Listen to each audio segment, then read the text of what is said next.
তো এছাড়া লক্ষ্য রাখবেন পিরিয়ডের সময় যেন শরীরের শক্ত কিছুর আঘাত না লাগে, বিশেষত পেটে। পিরিয়ডের সময়টায় জরায়ু খুব নাজুক থাকে, ফলে অল্প আঘাতে মারাত্মক ক্ষতিগ্রস্ত হতে পারে, যার ফলে পরবর্তীতে জরায়ুর ক্যান্সার বা জরায়ুতে ঘা কিংবা।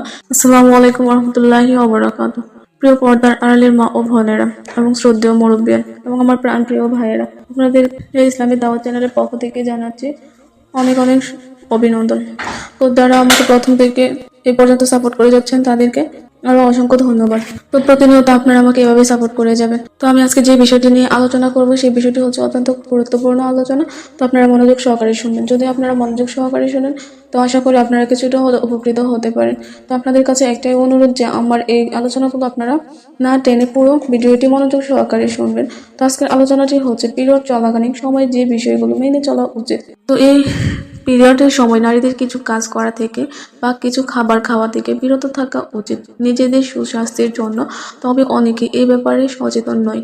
তো গ্রামের মানুষগুলো পরিবারের কাছ থেকে যে পিরিয়ড সম্পর্কে জ্ঞান লাভ করেছে তা বিজ্ঞানী এবং ডাক্তারদের তত্ত্বের মাঝে অনেক অমিল পাওয়া গেছে। তো একটা মেয়ের বয়স যখন 12 থেকে 13 বছর তার পিরিয়ড শুরু হয়, তো বয়স 52 বা তার কাছাকাছি বয়সে গিয়ে মাসিক পিরিয়ড পুরোপুরি বন্ধ হয়ে যায়। তো ডাক্তাররা যেটাকে বলে সেটা হলো, যদি পুরো 1 বছর পিরিয়ড বন্ধ থাকে তখন আমরা বলি সেটাকে মেনোপজ। তো গেছে তো মেনোপজের আগে সময়টাকে তার কিছু শারীরিক পরিবর্তন দেখা দেয়। এই কারণে পিরিয়ডের সময় নারীদের বাড়তি সচেতনতা প্রয়োজন। তো পিরিয়ড চলাকালীন সময়ে ঠান্ডা পানি, কোমল পানি এবং নারকেলের খাবার খাবেন না। তো এই সময় মাথায় শ্যাম্পু ব্যবহার করবেন না, কারণ পিরিয়ডের সময় চুলের গোড়া আলগা হয়, ফলে লোম খুব উন্মুক্ত হয়ে পড়ে। শ্যাম্পু ব্যবহার এই সময় অত্যন্ত ঝুঁকিপূর্ণ এবং দীর্ঘস্থায়ী মাথা ব্যথার কারণও হতে পারে।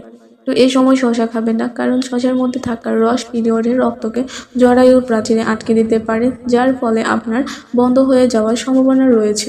তো এছাড়া লক্ষ্য রাখবেন পিরিয়ডের সময় যেন শরীরের শক্ত কিছুর আঘাত না লাগে, বিশেষত পেটে। পিরিয়ডের সময়টায় জরায়ু খুব নাজুক থাকে, ফলে অল্প আঘাতে মারাত্মক ক্ষতিগ্রস্ত হতে পারে, যার ফলে পরবর্তীতে জরায়ুর ক্যান্সার বা জরায়ুতে ঘা কিংবা বন্ধ্যাত্বের ঝুঁকি থাকে। গবেষণায় দেখা গিয়েছে পিরিয়ডের চলাকালীন সময়ে ঠান্ডা পানি পান করার ফলে পিরিয়ডে রক্ত বের না হয়ে জরায়ুর প্রাচীরে জমাট বাঁধছে, ফলে পরবর্তীতে 5 থেকে 10 বছরের মধ্যে জরায়ু টিউমার বা ক্যান্সারের আকার ধারণ করতে পারে।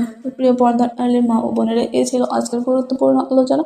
যদি আপনারা আমার ভিডিওটিকে স্কিপ না করে পুরো ভিডিওটি মনোযোগ সহকারে শুনে থাকেন তাহলে আশা করি আপনারা কিছুটা হলে উপকৃত হবেন, আর আপনাদের উপকারে আমি সার্থক।